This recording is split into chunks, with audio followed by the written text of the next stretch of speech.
राजस्थान की राजधानी जयपुर में कांग्रेस पार्टी द्वारा गांधी सर्किल पर मौन सत्याग्रह आयोजित किया गया, जो राहुल गांधी की भारत जोड़ो न्याय यात्रा पर असम में कायराना हमले के विरोध में मौन धरने के रूप में आयोजन हुआ, जिसमें कांग्रेस पार्टी के कई दिग्गज नेता शामिल हुए। वहीं उपस्थित पूर्व जलदाय मंत्री महेश जोशी ने कहा कि भाजपा सरकार तानाशाही कर रही है, राहुल गांधी को मंदिर जाने से रोका जा रहा है, ईडी सीबीआई का दुरुपयोग कर कांग्रेस पार्टी को फंसाया जा रहा है। असम की सरकार राहुल गांधी की भारत जोड़ो न्याय यात्रा के ऊपर भाजपा के गुंडों के द्वारा हमले करा रही है, लेकिन हम डरने वाले नहीं हैं। हम गांधी की विचारधारा से हैं, प्यार से अन्याय को खत्म करेंगे। इसलिए आज हमने मौन सत्याग्रह का कार्यक्रम गांधी सर्किल पर रखा है। देखिए हमारे संवाददाता वसीम खान की रिपोर्ट। ये हमारी राहुल गांधी जी की न्याय यात्रा को रोकने के लिए जो हथकंडे अपनाए गए असम की हेमंत बिस्वा शर्मा की सरकार और मोदी सरकार के संयुक्त तत्वाधान में राहुल गांधी जी को मंदिर जाने से रोका गया, उनकी गाड़ियों पर पत्थर फेंके गए, उन पर हमला करने की, उन पर जान से मारने की कोशिश जो की गई, उसके खिलाफ एक संविधान को कुचलने का जो कुत्सित प्रयास किया जा रहा है, उसके खिलाफ ये मौन सत्याग्रह प्रदेश कांग्रेस कमेटी के द्वारा आयोजित किया गया। अगर ऐसा ही चलता रहा तो आगे कितने सत्याग्रह कर जाएंगे पूरे? हम अपना जीवन न्यौछावर कर देंगे। गांधी जी ने जो हमें संदेश दिया था, हम उसको प्रचार प्रसार करने के लिए ही हमने जो है ये संगठन हमने ज्वाइन किया है, और उस जो उनका मूल मंत्र था, उस मंत्र को लेकर हम जनता में जाएंगे, जनता को समझाएंगे कि ये सत्ता की नहीं सत्य की लड़ाई है, और हम इसको अपनी पूरी ताकत से लड़ेंगे।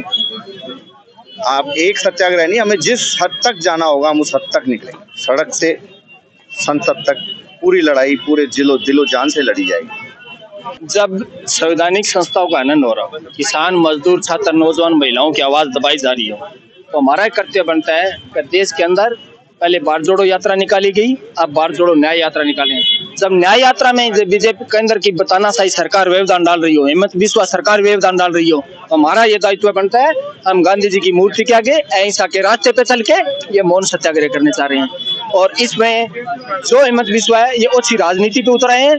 जब परमिशन लेने के होने के बावजूद मंदिर में क्यों नहीं जाने दिया? क्या मंदिर से परमिशन लेने बीजेपी से पूछना पड़ेगा हमें? मंदिर सबके, राम तो कण कण में विद्यमान है, कब नहीं हुए? हमारे तो गांधी जी कहते हैं रघुपति राघव राजा राम, पति पतावन सीता राम, चाहे गीता पढ़ो चाहे कुरान, सब में बसते राजा राम। हम तो उसको मानने वाले लोग हैं। आप किसको हमको राम की परिभाषा सिखाओगे? आप बीजेपी सिखाइए हमारे को।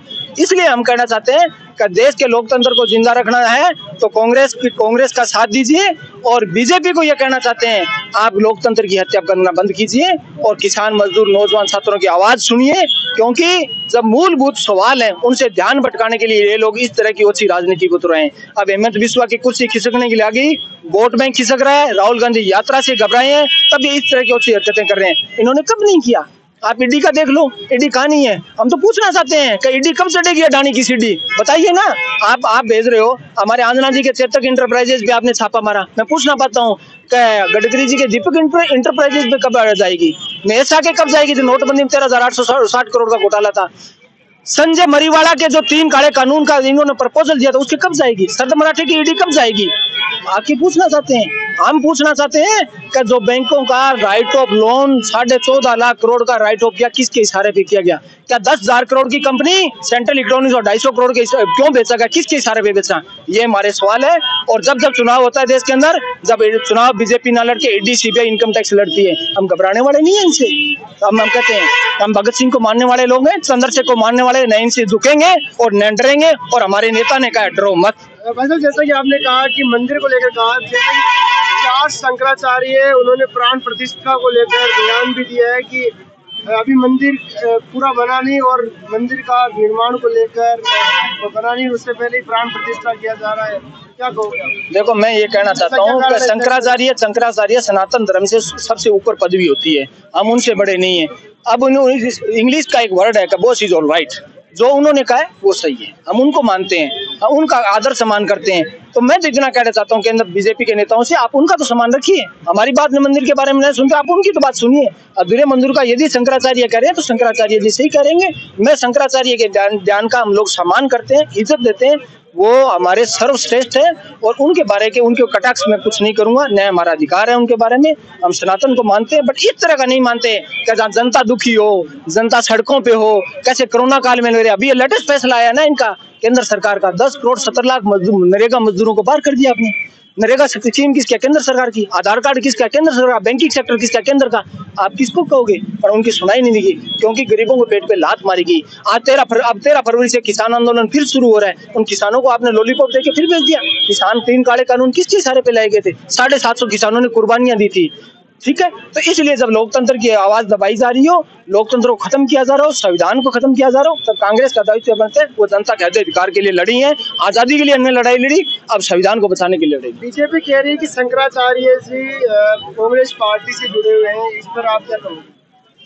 देखो, मैं तो इतना एक बात कहता हूँ, इनके बयानात को इनको बोलना चाहिए कि हम शंकराचार्य, मैंने आपको कहा उनसे बड़े नहीं हम लोग। शंकराचार्य जी शंकराचार्य हैं और उनका मान सम्मान करते हैं, उनका बहुत बड़ी पदवी है, वो अपनी तपस्या कर रहे हैं और उन तपस्वियों से आगे हम बड़े नहीं हैं। उनका मान सम्मान है, वो कांग्रेस से उनकी कोई पार्टी नहीं होती, वो एक धर्म की रक्षा के लिए और बैठे हैं। और अपने जिन लोगों ने इस देश को, इस सृष्टि को जो कुछ दिया, उसका मान सम्मान करने के लिए साधु संत होते हैं, और साधु संत की अलग पदवी होती है, वो राजनीतिक नहीं होते। लोकसभा चुनाव नजदीक है, क्या कहेंगे आप? इस तरीके से आपकी मेहनत रहेगी, क्या रहेगा? लोकसभा चुनाव तो आप देख रहे हो, भारत जोड़ो न्याय यात्रा निकली है, कैसे हुजूम उमड़ रहा है, कैसे जनता आ रही है, कैसे लोगों से मिल रहे हैं।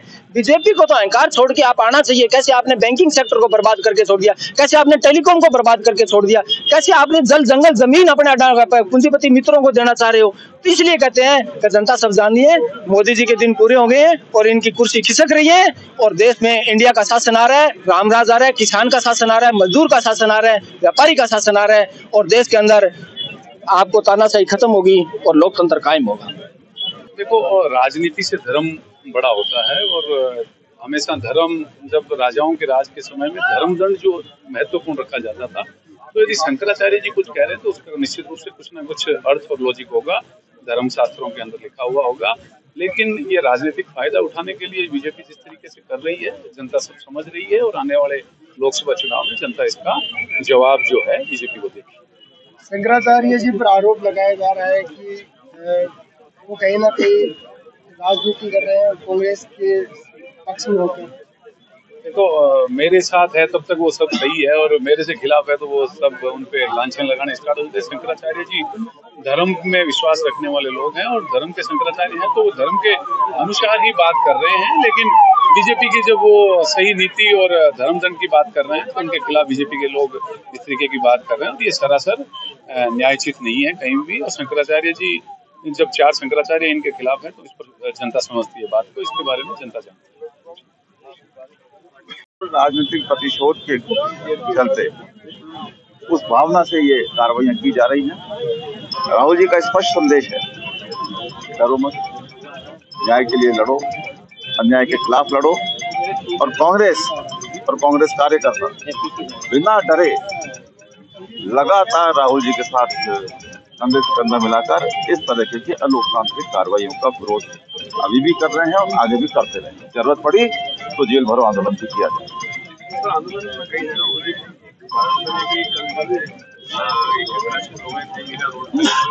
मंदिर के उद्घाटन के समय, उसके बाद तेलंगाना में भी कई जगह राहुल जी की बात आप कर रहे हैं, वहाँ पे भी जो है आमने सामने कुछ हो गए हैं। सीएम साहब ने क्या राजनीतिक रंग देना किसी विशेष चीज को? देखिए, आज सब चीजों को राजनीतिक रंग दिया जा रहा है। सरकार अपना काम करती है, पार्टियां अपना काम करती हैं, पार्टियां जो काम करती हैं उसमें उनको राजनीतिक रंग देना पड़ता, कोई पार्टी हो। लेकिन सरकार के कामों को राजनीतिक रंग देना ये किसी भी दृष्टि से उचित नहीं है, न संवैधानिक है और न ये लोकतंत्र के जो मर्यादा और नैतिक मूल्य उनके अनुसार। सरकार का कोई बयान आया इस तरह के रात को, कल भी 2 दिन लगातार हो गए, उनका लोकतंत्र में यकीन नहीं है।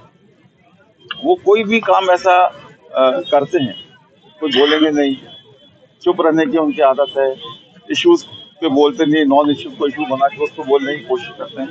तो कुल मिला के पूरे देश में एक अलग सा माहौल बनाया जा रहा है जो लोकतंत्र के लिए खतरा है। किसान में भी भरतपुर में जो आंदोलन चल रहा है उसको लेकर ने भी चिट्ठी लिखी थी केंद्र सरकार को रेगुलेशन के लिए, तो अभी तक जो है पूरा नहीं हुआ।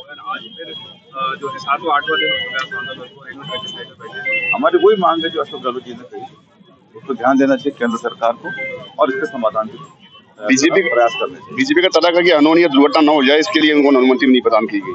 ये अनहोनी घटना बहुत बड़ी यात्रा थी, 3,500 किलोमीटर की राहुल जी पहले निकाली है, उसमें कोई घटना नहीं। अनहोनी घटना कैसे होगी? अनहोनी घटना तो कांग्रेस तो अनहोनी घटना करती नहीं है। जो अनहोनी घटना करवाते हैं उनके मन में जरूर भय हो सकता है, भय भी नहीं है उनके मन में। वो ये बात कह के यात्रा को किसी न किसी तरीके से रोकना चाहते हैं कि जो अभूतपूर्व समर्थन यात्रा को मिल रहा है उससे भारतीय जनता पार्टी और असम सरकार और दूसरे जो उनके विचारधारा के लोग हैं उनको खतरा महसूस है। राजस्थान में भी निकलेगी, आपको लगता है कि राजस्थान में देखेंगे जो परिस्थिति आएगी, अन्याय का हर जगह मुकाबला करेंगे। राजस्थान सरकार ने जिस तरह से 5,000 लोग जो हटाए गए हैं नौकरियों से, उसको लेकर आज विधानसभा में मुद्दा भी उठाया, विपक्ष भी मुद्दा उठाया है। क्या आपको लगता है कि उस योजना के नाम पे राजीव गांधी का नाम था, इसलिए ये ऐसा हुआ है? क्या कारण आप देखते हैं? देखिए वो सारे काम जो हमने शुरू किए उन सारे कामों का विरोध करने की कोशिश की, किसी न किसी तरीके से नाम बदल के थोड़ा बहुत इधर उधर करके वो ये चाहते हैं कि उनका श्रेय जो काम उन्होंने नहीं किए हैं, जो उन्होंने योजनाएं नहीं चलाई हैं, उनका लाभ उनको कैसे मिल सके। वो बैकडोर एंट्री से खुद के लोगों को भरना चाहते हैं। हमने एक तरीके से लोगों को हमने हमेशा जो भी प्रयास किया, हमारा लक्ष्य भी हमारा पवित्र है और हमारे साधन भी पवित्र है। भारतीय जनता पार्टी के साधनों की पवित्रता में लोगों को संदेह है और ऐसे काम करके भारतीय जनता पार्टी की सरकार खुद ही लोगों के मन में शक लगाती है। आंदोलन से चीजें बदलती हुई हैं, जैसे आरएस एग्जाम से बच्चे बैठे सड़क पे, तारीख आगे बढ़ने की बात मान ली गई। आपको लगता है कि अब मौन सत्याग्रह से फर्क पड़ेगा? मौन सत्याग्रह तो बहुत बड़ी ताकत है, ये मौन सत्याग्रह ही था और सत्याग्रह था जिसमें देश को आजाद करा। ठीक है, थैंक यू।